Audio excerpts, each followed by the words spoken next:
Eu sou o Carlson Galdino. Eu sou o Daniel Pimentel. E vamos lá.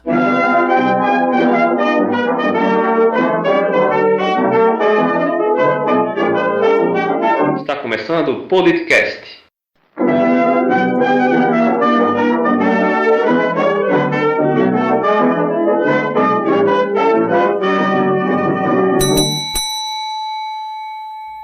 Antes de começar o episódio de hoje, queria comentar uma cartinha aí que a gente recebeu do Lunovox. Ele mandou um e-mail dizendo que gostou muito do Politicast 81, que não conhecia a técnica da Swery. Eu vou ler esse parágrafo, né? Obrigado pelas dicas de segurança do Diceware. Passei mais tempo de minha vida na frente de um computador do que longe dele, e mesmo assim eu não conhecia essa categoria de software. É um pouco trabalhoso instalar um aplicativo apenas para gerar senhas. A maioria das pessoas, assim como eu, é preguiçoso demais para se dar ao trabalho de estudar formas de buscar mais segurança para seus dados. Não é à toa que a senha mais usada no mundo é 123123. Ele disse que percebeu que as trilhas sonoras, as vírgulas sonoras ficaram melhores agora, como ele sugeriu, e está agradecendo pelo trabalho da gente, né? Obrigado pelo ótimo trabalho, espero que se sinta eternamente motivado para compartilhar suas ideias sobre política brasileira e dados temas adjacentes. Bom, primeiro sobre vírgula sonora, o episódio 81 foi de indicações e a gente tem um padrão diferente de indicações, que eu coloco músicas que são disponíveis sob licença permissiva como música de fundo. Aí fica um tanto diferente dos episódios convencionais. Mas vou tentar mudar de qualquer forma a vírgula sonora para uma mais extensa, né, nos episódios convencionais do Politicast. Tem algum comentário sobre isso? Oh, parabéns. E sobre o Diceware, tanto o tradicional quanto a minha proposta do Diceware D12, a recomendação é que você utilize dados físicos. No caso do tradicional é mais fácil encontrar os dados, porque qualquer jogo de tabuleiro, quase qualquer jogo de tabuleiro tem dados desse tipo, né, de 6 faces. É muito difícil você conseguir uma aleatoriedade precisa, realmente confiável em meios computacionais. Por isso que geralmente se chama de pseudo-aleatório e não de aleatório. Inclusive eu até estava pensando em, de repente, esses domos que você está falando, ou essas palavras secretas, de repente você poderia gerar um hash de alguma coisa, usá-lo como dom, será que rolaria? O problema de hashes assim, uma das propostas do Diceware é que, além de se gerar senhas difíceis de serem quebradas, as senhas são fáceis de serem lembradas. Essa é uma das vantagens de você usar palavras comuns para compor uma senha, sabe? Legal. A partir do momento que você usa um hash, quebrou isso. Para você lembrar, assim, você vai trocar, assim, na verdade o tipo de técnica é diferente. Você vai utilizar uma técnica de transformação, onde você tem uma palavra simples ou uma fórmula simples. Por exemplo, você pode ter uma palavra secreta sua que você use sempre, combinado com o endereço do site, né? E isso seria a chave que geraria o hash, sempre pelo mesmo método, de modo que quando você precisar de novo daquela senha, é só você recriar o hash usando a sua palavra secreta e o site. Só que isso aí é uma outra técnica, que você não vai se propor a decorar o hash resultante, que é válido também, diga-se de passagem. Bem legal, massa. Bom, é isso, vamos lá para o episódio de hoje. Hoje a gente fala sobre criptomoedas.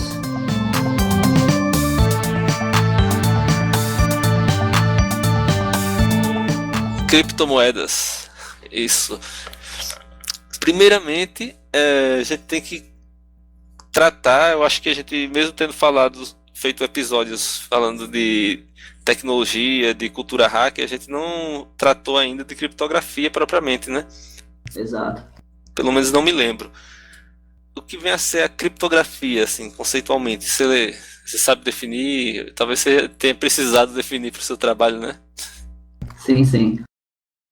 Criptografia, no conceito popular, seria justamente você criar um segredo que somente você sabe e para as pessoas que não interessam, tem simplesmente um significado sem valor, porque simplesmente não há uma comunicação entre aquela palavra e o usuário, por exemplo, que não deveria ler, né? Então essa é a ideia de ocultar, de esconder um determinado segredo, né? A criptografia ela é muito antiga, desde a época da Grécia Antiga. César, por exemplo, os matemáticos, né, que trabalhava para o César, eles desenvolveram a primeira criptografia, que aí foi chamada de criptografia de César, justamente, que era simplesmente o modo arcaico de alterar as letras pelo número, certo? Então, numerava-se o alfabeto, e a partir daí você tinha uma função, por exemplo, uma função básica, sei lá, ele pegava cada número e aplicava essa função. Então, mudava-se as ordens das palavras, certo? E a partir daí você tinha um texto totalmente embaralhado, né, com palavras que não faziam sentido, só que quando você aplicava a função inversa, certo? Você iria resolver aquela aplicação daquelas palavras embaralhadas e você tinha a palavra literal, o segredo em si, certo? Então a criptografia surgiu desde e depois foi se evoluindo, né? Os matemáticos começaram a estudar novas formas de tentar criptografar esses dados. Inclusive tem um filme muito interessante que é o Jogo da Imitação, né, que fala sobre a máquina de Turing, sobre Alan Turing e Alonso Church também, né, que desenvolveu o cálculo lambda. Sim. E a partir daí que, por exemplo, tem um grande exemplo nesse filme com Alan Turing, que é a máquina, o Enigma, que foi justamente utilizando criptografias que ele tentava esconder os segredos, né? Os nazistas, eles se comunicavam sempre. Antigamente não se tinha máquinas desse tipo, né? Usavam, por exemplo, mensageiros, e se acaso esses mensageiros fossem interceptados, você tinha a mensagem. Eita, queria só fazer uns comentários antes, pode? Pode ser, fica à vontade. Primeiro que recapitulando, né? Criptografia, existem outras formas de você evitar que uma mensagem seja lida, que envolve esconder a mensagem, né? Por exemplo, é uma técnica que o pessoal utilizava não sei quando na história, mas era de raspar o pelo de um gato, tatuar uma mensagem e esperar ele crescer para mandar para outro canto. Isso se chama etnografia. Exato, só que isso não é criptografia, né? Exato. Na criptografia, a mensagem está exposta, só que ela está codificada, de modo que você não consegue entender a mensagem, não é isso? Perfeito. Então, assim, criptografia, como você mesmo disse, é uma coisa já bastante antiga, mas o processo, de um modo geral, assim, o princípio é parecido com o atual. Você tem um conjunto de transformações, assim, uma fórmula, um procedimento que você vai aplicar à mensagem, e você vai ter um procedimento contrário que você vai precisar aplicar para reverter a mensagem para o original. Isso no caso de criptografia de mão dupla, que chamam, né? Isso. A diferença é que não tinha um computador para facilitar isso. As pessoas tinham que conhecer o processo e passar um tempão lá, né, com a caneta, um papel, para poder tanto criptografar quanto descriptografar. Isso, exato. E além disso, o nome desse conceito, dessa criptografia que você acabou de falar, e que eu mencionei também, é chamada de criptografia simétrica, onde você só tem um segredo e você tem o embaralhamento, vamos dizer assim, o ocultamento da mensagem através de uma cifra que vai sobrepor a mensagem original. Aproveitando, você utilizar um idioma desconhecido no meio onde você está se comunicando, seria uma forma de criptografia? Olha, eu não considero como criptografia porque, teoricamente, a não ser que esse diagrama só seja entendido por você e pelo o seu mensageiro, certo? O que acontece? Se eu falar chinês com você num local que ninguém sabe falar chinês, certo? Até aí tudo bem, beleza. criptografamos a nossa mensagem.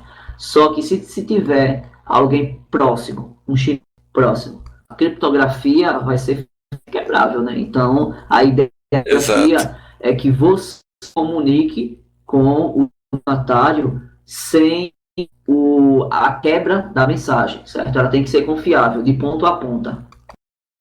Sim, eu comentei isso porque eu lembro de uma notícia antiga de um jogo que teve, eu não sei se era o pessoal do Uruguai contra o Brasil, e que eles estavam utilizando um idioma indígena bem específico para se comunicar entre eles, de modo que os outros não entendessem. Ah, legal. Tipo Tupi-Guarani. Pode não ser criptografia. Não, era um de lá, não sei qual era o idioma exato. Mas assim, não é exatamente criptografia, mas faz às vezes né? Nessa ocasião. Perfeito, é isso aí. Sim, mas continua. Desculpa aí ter interrompido. Não, foi legal o adendo. Pronto, então, isso que nós falamos é a criptografia simétrica, né? Onde você tem um segredo e você, quando você quer que o seu destinatário saiba o que tem dentro do texto dado, você compartilha esse segredo. Até então, a criptografia simétrica era muito funcional em épocas antigas, né? Quando surgiu os computadores e os matemáticos foi evoluindo a criptografia simétrica, e com o projeto da DARPA, né? Que ocasionou a criação da internet e todos os serviços, começou a estudar uma forma de você conseguir trocar informações sem precisar enviar o segredo. Por quê? Dentro da internet, todos nós sabemos, né, que os dados são frágeis, tem uma com relação a qualquer pessoa pode interceptar um dado, e se o dado não tiver cifrado, ele fica muito exposto. Então, você cifrar um texto, né, e passar a chave pela internet, por exemplo, e a pessoa conseguir capturar o segredo, ele vai quebrar aquilo facilmente. Então, os matemáticos começaram a desenvolver uma forma de tentar solucionar isso. Então, criou-se a assimétrica. A criptografia assimétrica já tem o conceito de chave, certo? Então, existe um par de chaves, tanto com o remetente como com o receptor, que chamamos de chaves públicas e chave privada, sendo que a chave pública é gerada a partir da chave privada, e aí há uma troca, certo, entre as chaves e a mensagem, ou seja, eu vou enviar uma mensagem para o Carlson, então eu criptografo a mensagem com a minha chave privada e envio a minha chave pública para o Carlson. O Carlson recebe a mensagem, certo, criptografa com a chave privada dele e envia para mim a chave pública.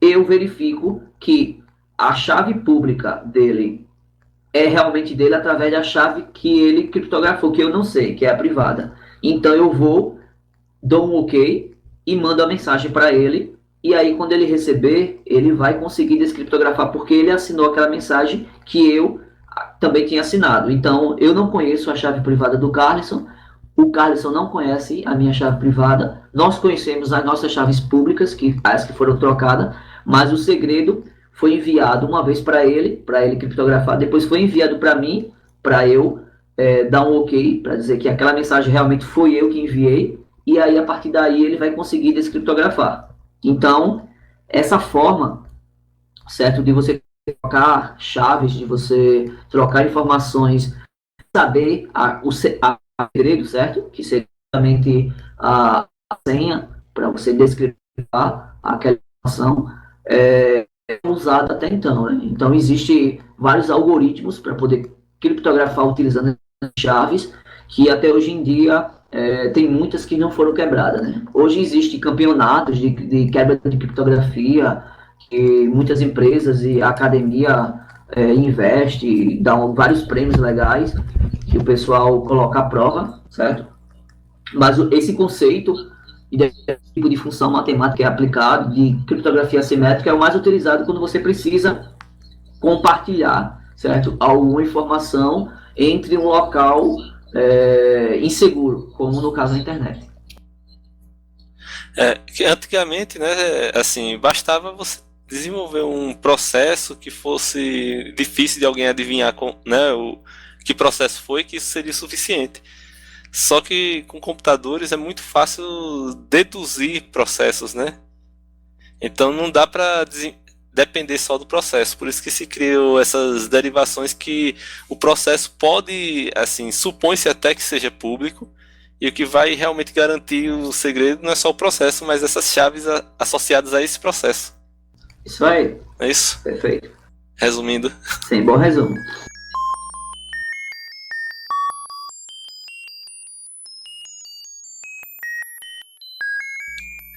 Certo, mas e o que isso tem a ver com criptomoedas? O que são, assim, computacionalmente falando? Pronto. Criptomoeda é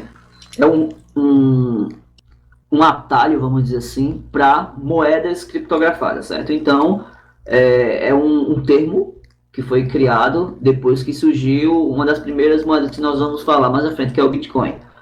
Então, criptomoedas são moedas virtuais, certo? Dinheiro virtual, que se utiliza de criptografia para poder transacionar, certo? Para poder realizar transações dentro de uma rede. Então, essa ideia de criptomoedas ou moedas criptografadas vem justamente desse termo, certo? Então, como eu falei, a primeira criptomoeda a surgir foi o Bitcoin. Já adiantando, claro que nós vamos falar mais à frente, mas esse termo de moedas criptografadas, na verdade, é um termo até antigo. De 70, 80, existia em alguns fóruns, certo, de criptografia, fóruns cyber, teve uma ideia, certo, uma discussão nesses fóruns para criar a moeda virtual criptografada, que é a chamada de Monday. Então, essa moeda, eles começaram a especular, certo, que seria interessante, utilizando-se de criptografia, tecnologia, só que não existia a tecnologia viável para poder desenvolver esse tipo de tecnologia, né? Até existia, entre aspas, mas ainda não existia aplicações, pesquisas, enfim. Então, essa discussão foi sendo avançada na década de 80, na década de 90, certo? Até que em 2009, aí sim surgiu o primeiro paper oficial que foi criado inclusive pelo um autor anônimo chamado Satoshi Nakamoto, e aí ele pegou essa ideia do MondayB e de outras que estavam surgindo dentro do fórum Cyberpunk. Peraí. Como é um autor anônimo chamado? Satoshi Nakamoto. Como assim? Eu vou falar dele daqui a pouco, quando a gente começa a falar sobre Bitcoin. Ele criou, certo? Ele não ficou só na teoria, e aí ele criou um artigo científico, publicou esse artigo científico, não em nenhum tipo de base acadêmica, como I3E, ACM, enfim, Springer. Ele publicou dentro de um site qualquer, jogou em alguns fóruns. Até porque foi anônimo, né? Senão ele teria que se identificar. Então ele criou esse artigo, mostrou que essa ideia que os matemáticos estavam debatendo em fóruns cyberpunk, em fóruns de criptografia, criptoanálise, era viável. Então ele criou um modelo matemático, certo? Baseado em modelo computacional, e provou que aquilo era viável. E a partir daí ele criou, certo, a primeira ideia de uma criptomoeda.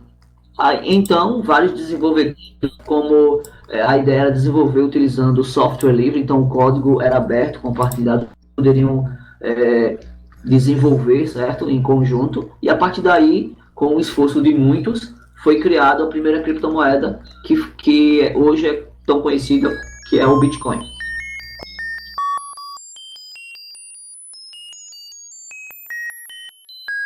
Falando de uma maneira geral, como é que funciona o Bitcoin? Como é que é isso de você, uma moeda, porque a princípio são coisas que não tem nada a ver uma com a outra, né? Você está falando de uma forma de medir riqueza, de fazer transações, e do outro lado você está falando de codificar mensagem, né? quando em que ponto exatamente esses dois conceitos convergem? Vamos chegar lá. Vamos primeiro falar sobre o anonimato, certo? Das criptomoedas e algumas características, certo? Então, todas as criptomoedas que surgiu, inclusive, como a gente tinha falado, né, com a ideia do Bitcoin, impulsionou, né, com o Bitcoin, mas toda criptomoeda, como ela se baseia, utiliza a criptografia, a ideia é que ela seja anônima, certo? Ela garanta o anonimato. Só que esse anonimato no Bitcoin e na maioria das criptomoedas, ele é um pseudo-anonimato, como nós conhecemos na ciência da computação. Por quê? Você tem um hash que te identifica de alguma forma. Tem meios de você conseguir ser 100% anônimo, certo? Utilizando o proxy, como por exemplo, utilizando o proxy do projeto Tor, certo? torproject.com.org, desculpe. Ou qualquer outro tipo de proxy, ou então gerando um hash para cada transação, que é mais trabalhoso, mas dá para fazer. Então, toda criptomoeda ela tem essa ideia de anonimato, certo? O que seria o anonimato? Seria justamente você não ser conhecido, certo? De qualquer forma. Então, se você é anônimo, você é um total desconhecido, certo? Por qualquer meio. Todas as criptomoedas, ela tem uma ideia de ser descentralizada, ou seja, não existe um governo central que fique gerenciando essas moedas. A ideia da criptomoedas, além de ser anônima, é que ela tem uma autogestão. Então, quem vai gerir isso? Os próprios usuários, o próprio sistema, a própria rede da criptomoeda vai gerenciar isso, certo? Isso de forma transparente. Então, através de protocolos de rede, todos os usuários verificam as transações, conferem as transações, verificam se há fraude, se não há, certo? Então, essa é a ideia, tudo transparente.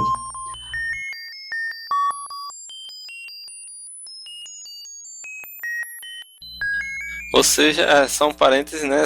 A parte de transações em criptomoedas, ela tradicionalmente ela vai ser pública sempre, porque precisa da validação dos pares, né? Perfeito. Essa parte da validação que você falou, do inglês é chamada de double spend, ou gasto duplo, certo? Porque dinheiro físico ele é escasso, certo?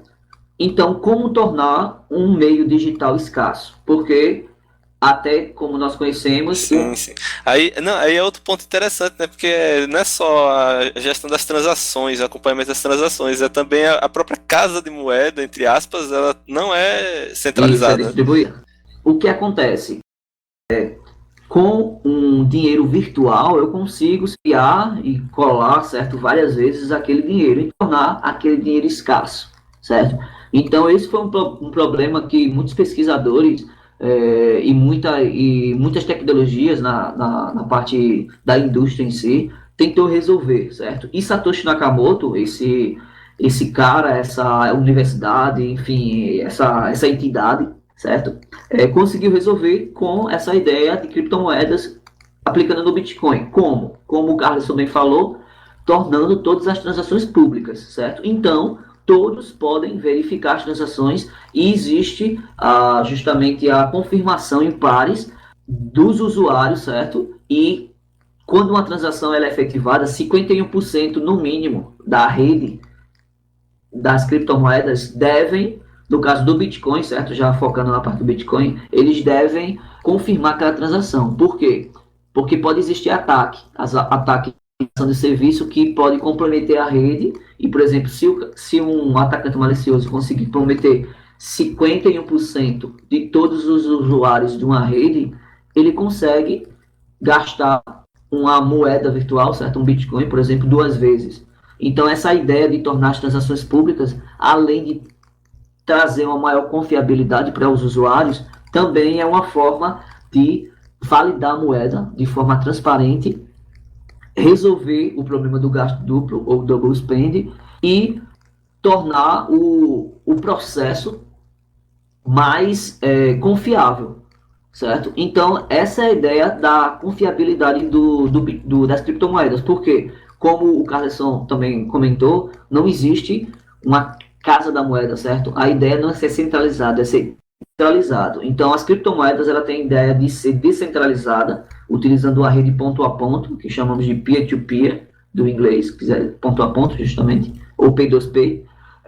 Então, o usuário, certo, que utiliza uma determinada criptomoeda, ele é cliente e servidor ao mesmo tempo, certo? Semelhante a, por exemplo, uma rede torrent, que você compartilha dados com outras pessoas e outras pessoas compartilham dados com você também, certo? E aí todo mundo se ajunta.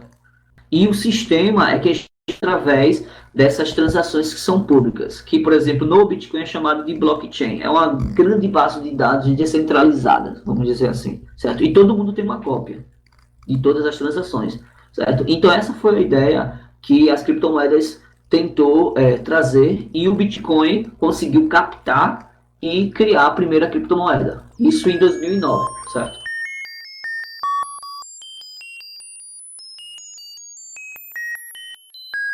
Então, e todo o histórico de transações, desde que a moeda, que aquele, como é que se diz, né?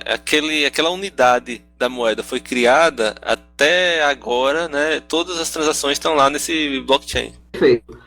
Se você instalar a primeira carteira virtual que foi criada no Bitcoin, quando a gente começa a falar do Bitcoin, eu começo a falar de alguns elementos, certo? Específicos, mas tem uma carteira que você tem, bem semelhante a uma carteira física, certo? Só que virtual.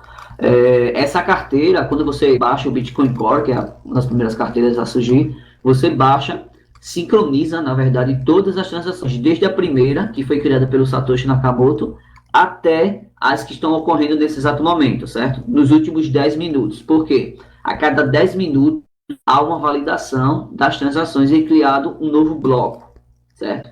Então você tem uma sequência de transações. Como é que ele gerencia isso, certo? O que acontece? Com o Banco Central ele cria dinheiro, certo? Entre aspas, do nada, e faz esse dinheiro circular.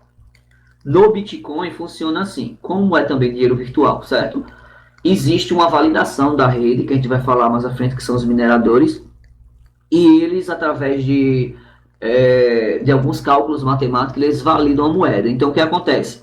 Eu tenho um Bitcoin, por exemplo, e eu passo esse Bitcoin para o Carlson. Então, existe uma cadeia para cada transação. Por exemplo, eu passei esse Bitcoin, então eu já não tenho mais, quem tem é o Carlson.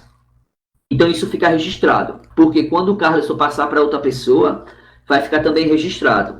Olha, rapaz, atualmente, hoje, um Bitcoin está valendo R$8.948. Se você passar, eu vou ficar rico. Pois é, lembrando que o primeiro Bitcoin, no ano de 2009, certo? Quando o Bitcoin estava surgindo, inclusive tem uma matéria que você procurar norueguês, que ele comprou 60 de Bitcoin, certo? Tipo, era muito pouco, porque um Bitcoin valia $, 60 centes, não lembro exatamente, mas era muito pouco, certo?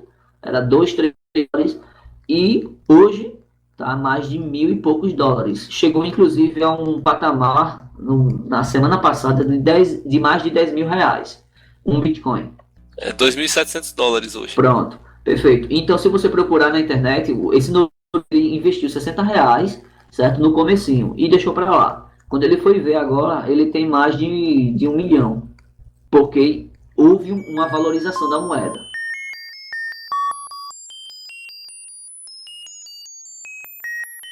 Outro conceito, por que existe essa valorização?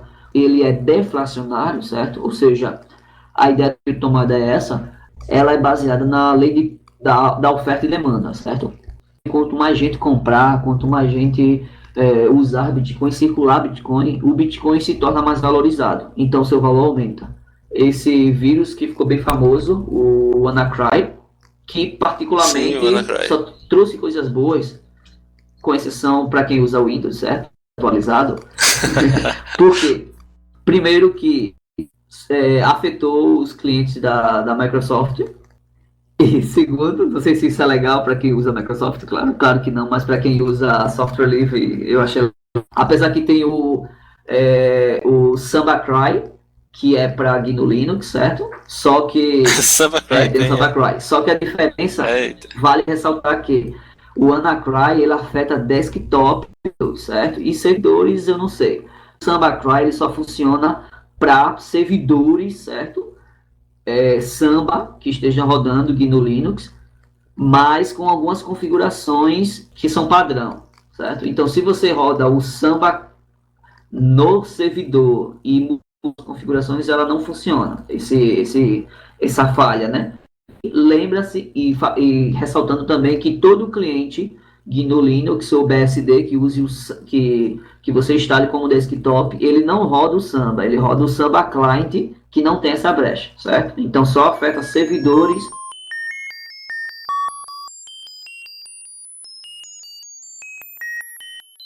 O Bitcoin é a primeira moeda, a primeira criptomoeda a surgir, certo? Ela foi criada em 2009 por Satoshi Nakamoto, e o Bitcoin ele tem alguns elementos que vale ser conhecido, certo? Primeiro, existe uma carteira virtual, chamamos de wallet, certo?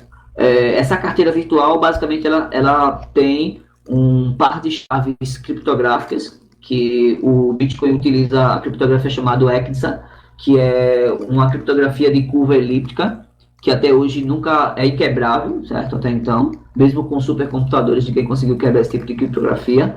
Então, o Bitcoin é um par de chaves, pública e privada, e ele gera um hash da sua chave pública, certo? Então, isso é interessante, vale ressaltar que, mesmo com o advento da computação quântica, onde você vai ter muito poder computacional, certo? O Bitcoin vai estar imune. Por quê? A computação quântica ela consegue quebrar em poucos minutos ou segundos criptografias, certo? Chaves públicas e conseguir resgatar a chave privada, porque toda a chave pública é derivada da chave privada.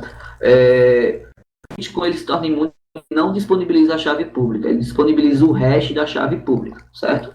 Então, vale bem ressaltar isso, porque isso é uma forma de se proteger. Então, se você conseguir achar a palavra, certo, daquele hash, você consegue achar o texto em si, a função da chave pública, mas você não tem a função que gera a chave privada.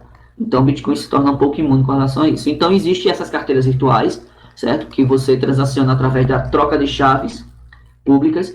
Só que quando você transaciona com alguém, por exemplo, eu estou com a minha carteira virtual e vou enviar uma determinada quantia de Bitcoin para o Carlson. Então, ele também tem uma carteira, certo? Virtual. E aí, a gente faz uma troca de chaves públicas e faz a assinatura dessas chaves utilizando criptografia simétrica, como foi mencionado anteriormente. E a partir daí, quando existe essa troca, certo?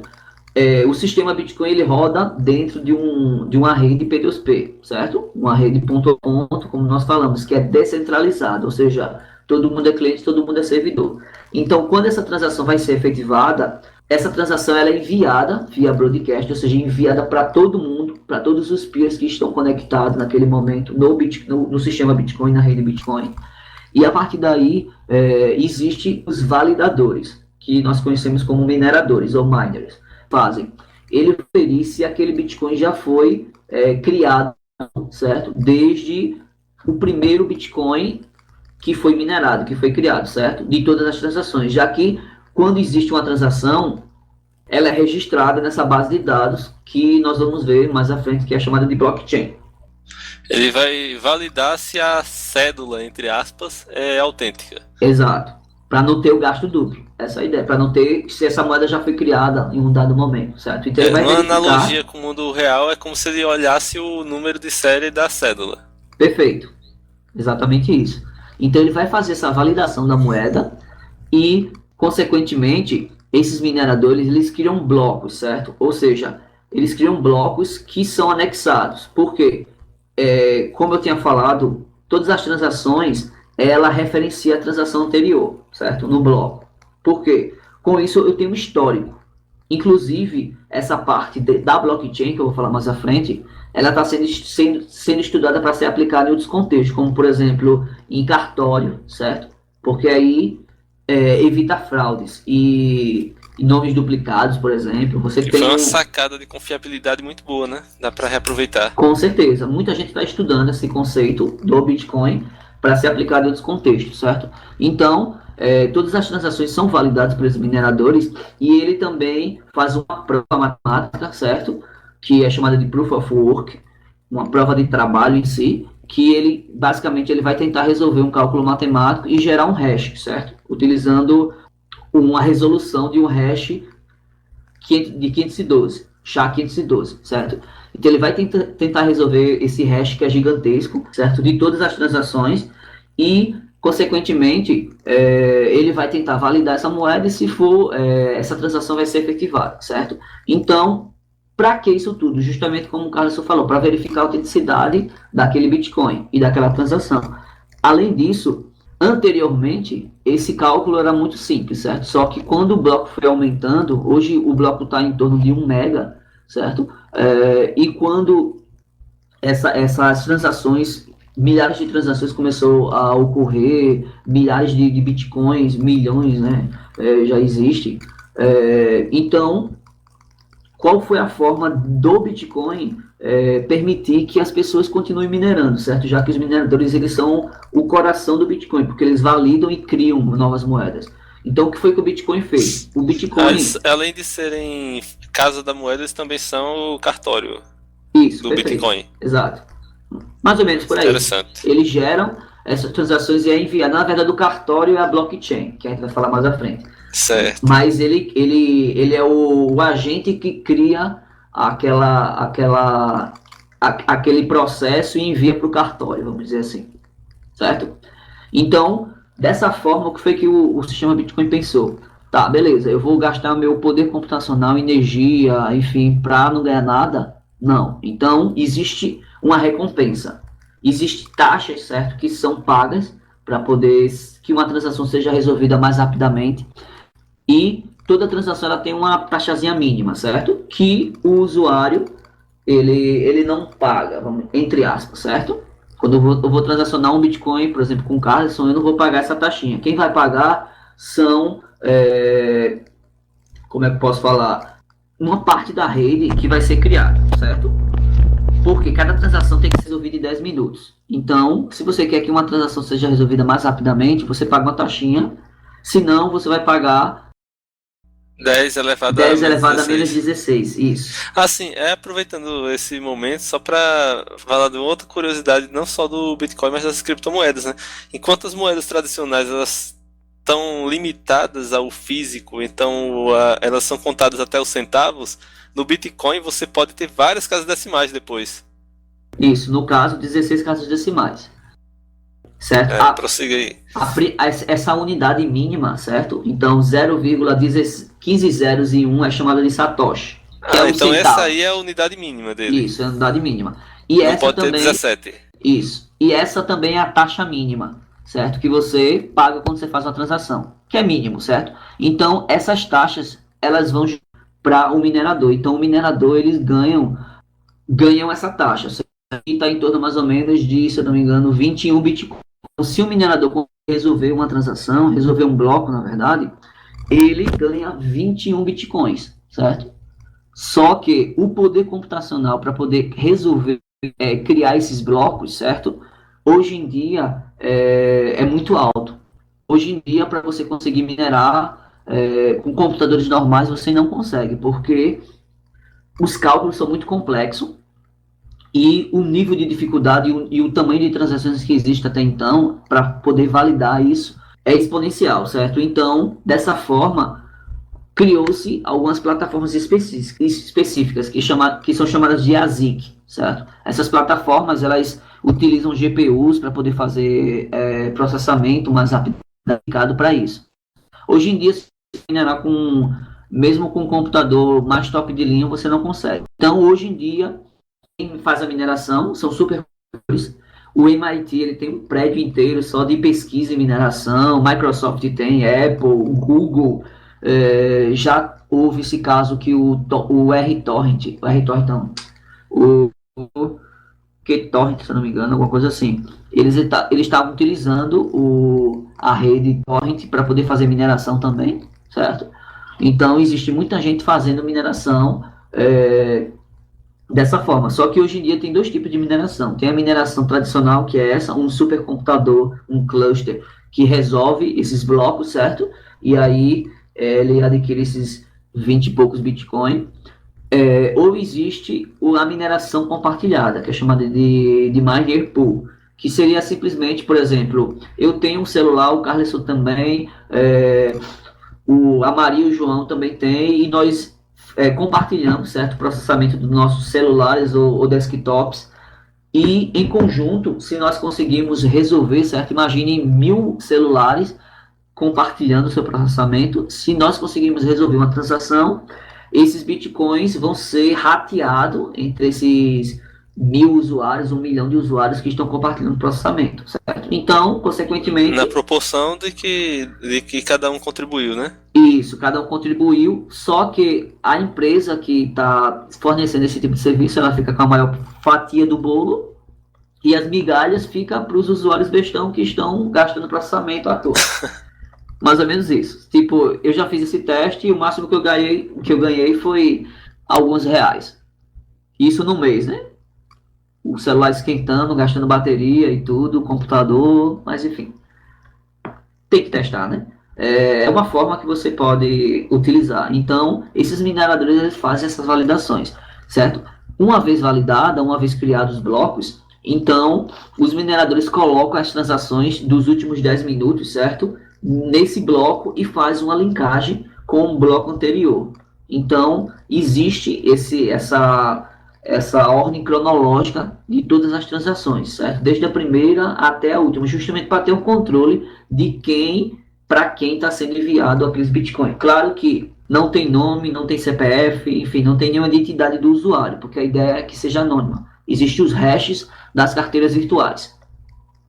Então, dessa forma, os mineradores, eles criam esses blocos, certo? E colocam as transações nesse bloco e envia para todo mundo. Então, todo mundo vai receber e vai atualizar a sua base de dados, que é a blockchain. Aí sim, nessa blockchain, tem justamente todas as transações que ocorreu, com todos os bitcoins, de quem para quem e vice-versa. A conversa continua no próximo episódio do Politicast.